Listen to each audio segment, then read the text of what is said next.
या बुलेटिनमध्ये पुढच्या अर्ध्या तासात आपण पाहणार आहोत महत्त्वाच्या बातम्या वेगवान स्वरूपात। विष्णू घुमरेंना अखेर निलंबित करण्यात आले। घुमरेंना वाचवण्यासाठी अजित पवारांचा दबाव असल्याचा आरोप प्रवीण दरेकरांनी केला। घुमरेंवरती नियमांचं उल्लंघन केल्याचा ठपका ठेवण्यात आलाय। पालिकेत कर्मचारी असतानाही कोरोना काळात टेंडर मिळवल्याचा आरोप त्यांच्यावरती आहे।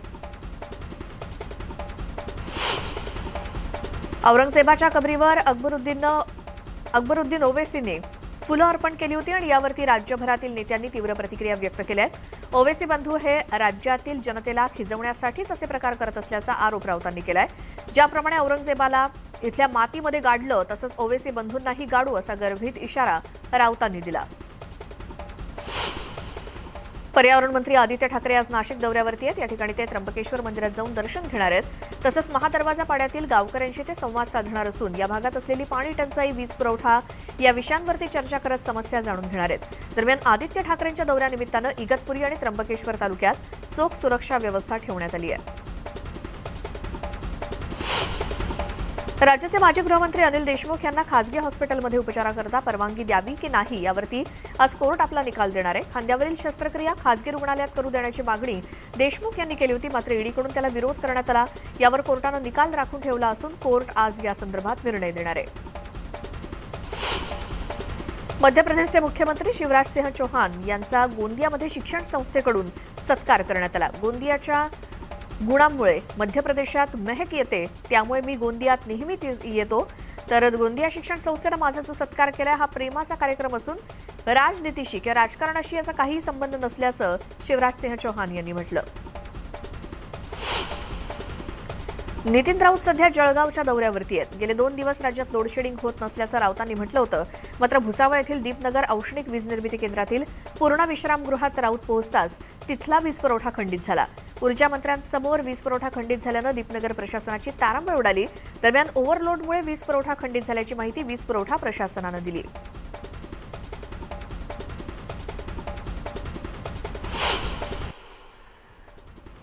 कुख्यात गुंड छोटा शकील विरोधात एनआयएनं रेड कॉर्नर नोटीस जारी केली आहे। एनआयएनं मुंबईमध्ये केलेल्या छापेमारीचा थेट छोटा शकीलशी संबंध असल्याचं सांगण्यात येते। दाऊदचा उजवा हात मानला जाणाऱ्या छोटा शकीलच्या 2 हस्तकांना एनआयएनं अटक केली। आरिफ अबुबकर शेख आणि शकील अबुबकर शेख उर्फ शब्बीर अशी अटक करण्यात आलेल्या दोघांची नावं आहेत।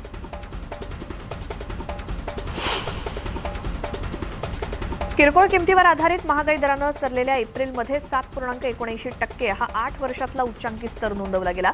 मुख्यतः अन्नधान्यांच्या किमतीतील भडक्यामुळे महागाई दरानं ही चिंताजनक पातळी गाठली आहे। अन्नधान्य घटकांमधील महागाई दर एप्रिलमध्ये 8.38%वरती पोहोचला। मुंबई महापालिका अंतर्गत येणाऱ्या अनेक रुग्णालयात औषधांची भीषण टंचाई निर्माण झाली आहे। गेली 7 ते 8 महिने उलटून गेल्यानंतरही पालिकेच्या वतीनं औषधांचे टेंडर अद्याप मंजूर करण्यात आलेले नाहीत। 50 कोटी रुपयांची रक्कम टेंडर न निघाल्यामुळे पडून असल्याचं वास्तव समोर आलं।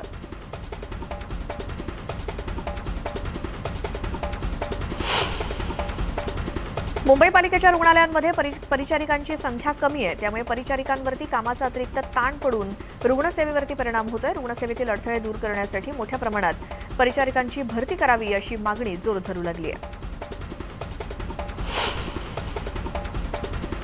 गेल्या 3 वर्षात राज्य सरकारकडून 1000 कोटी रुपयांचा निधी न मिळाल्यामुळे एमआरव्हीसीच्या MUTP 2 आणि 3 मधील प्रकल्पांची कामं संथ गतीनं सुरू आहेत। या प्रकल्पांसाठी MRDAकडून बुधवारी केवळ 150 कोटी रुपये इतका निधी उपलब्ध करून देण्यात आल्याची माहिती MRVCकडून देण्यात आली। उर्वरित निधीबाबत अस्पष्टताच आहे। नागपूर विद्यापीठाला राष्ट्रसंत तुकडोजी महाराजांचं नाव देण्यात आलं असलं तरी हल्ली त्यांच्यावरील संशोधन अभ्यासक्रम बंद करण्याचा प्रकार सर्रास सुरू आहे। राष्ट्रसंत तुकडोजी महाराजांच्या साहित्यातील समाजचिंतन या विषयावरती विपुल संशोधन झाल्याचा शेरा देत संशोधन आणि मान्यता समितीनं महाराजांवरील संशोधनाचा विषय चक्क फेटाळून लावलाय। अमरावतीत संत्रा उत्पादक शेतकरी संकटात सापडलाय। वरुड, मोर्शी, चांदूर बाजार आणि धामणगाव तालुक्यात संत्रा उत्पादक शेतकरी संकटात सापडला असून वाढत्या उन्हामुळे आणि पावसाअभावी संत्र्याचा आंब्या बहर चांगलाच आलाच नाही आणि काही भागात उष्णतेमुळे बहर गळून पडतोय, त्यामुळे संत्रा उत्पादक शेतकरी चिंतेत आहेत। संत्रा शेतीला लागलेला खर्च देखील शेतकऱ्यांच्या खिशातून वसूल होणार नसल्याची भीती त्यांना सतावतीये।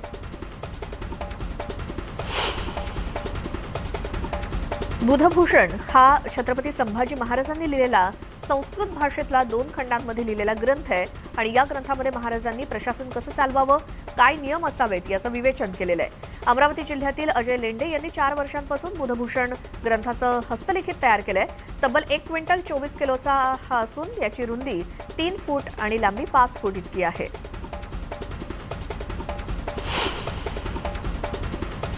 परभणी जिल्ह्यामध्ये येत्या काही दिवसात पावसाचा अंदाज वर्तवण्यात आलाय. त्यामुळे शेतकऱ्यांची चिंतेत भर पडली आहे. शेतकरी हातातोंडाशी आलेलं शेतीतलं पीक गोळा करण्याच्या कामाला लागलाय.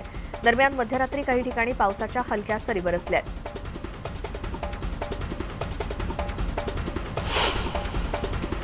उन्हाळा हंगामातील कांदा काढणी वेगात सुरू असून त्यामुळे बाजार समितीत कांद्याची आवक वाढली आहे. त्यामुळे कांद्याचे भाव मात्र गडगडलेत.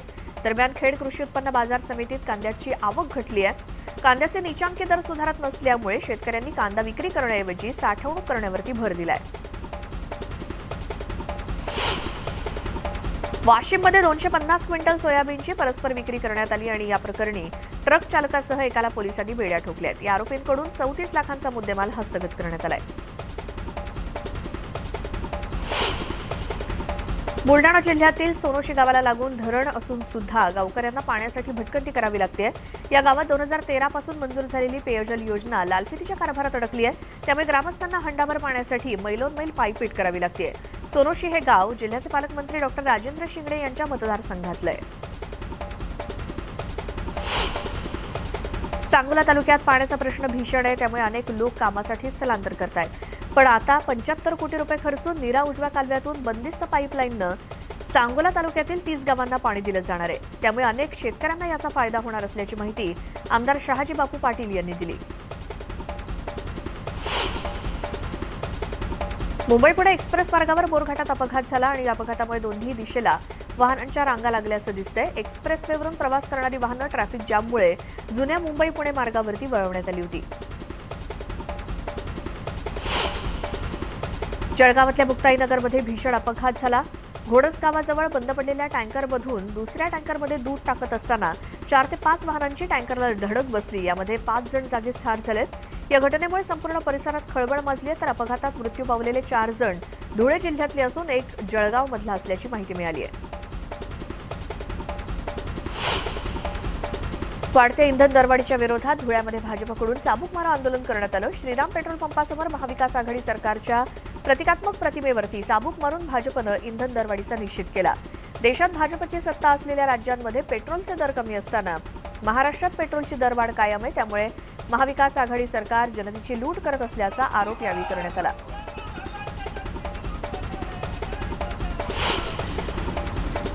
कोकण कृषी विद्यापीठाच्या सुवर्ण पालवी उद्घाटनासाठी राज्यपाल भगतसिंह कोश्यारी दापोलीमध्ये येत आहेत आणि या दौऱ्यामुळे दापोलीतील रस्त्यावरचे खड्डे भरणं काम झपाट्यानं हाती घेण्यात आलंय. राज्यपालांच्या दौऱ्यामुळे प्रशासनाला जाग आली असून रस्त्यांवरचे खड्डे भरण्याला आता वेग आलाय. बीड शहरातील अण्णाभाऊ साठे चौकात एका कारनं चांगलाच पेट घेतला. यावेळी नागरिकांच्या सतर्कतेमुळे कारला लागलेली आग तातडीनं विझवण्यात आली. यामध्ये सुदैवानं कोणतीही जीवितहानी झाली नसून नागरिकांनी द बर्निंग कारचा थरार पाहण्यासाठी गर्दी केली होती.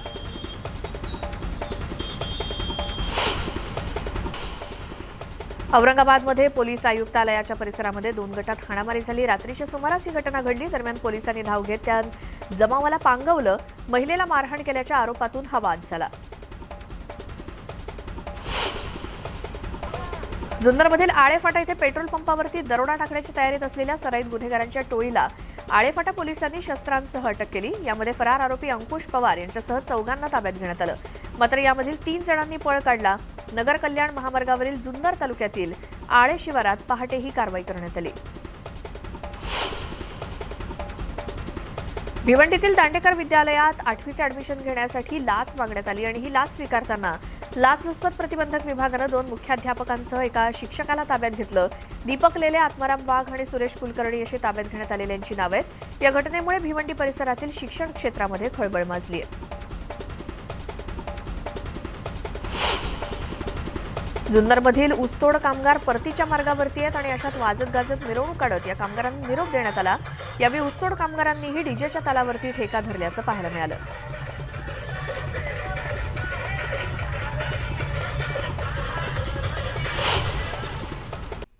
ब्रेकिंग बुलेटिनमध्ये तुमचं स्वागत आणि पुन्हा पाहणार आहोत स्पीड न्यूज.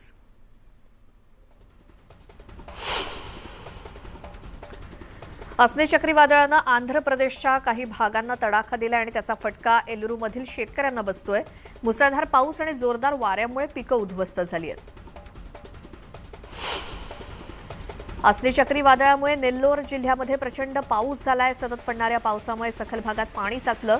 पावसामुळे जिल्ह्यात जनजीवन विस्कळीत झालंय.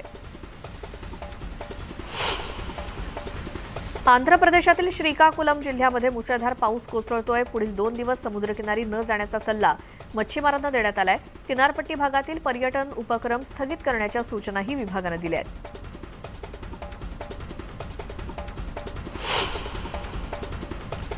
आणि या सगळ्या स्पीड न्यूज सोबतच वेळ झाली आहे. या बुलेटिनमध्ये आता इथेच थांबण्याची. सगळ्या ताज्या बातम्यांच्या अपडेटसाठी तुम्ही पाहत राहा न्यूज 18 लोकमत.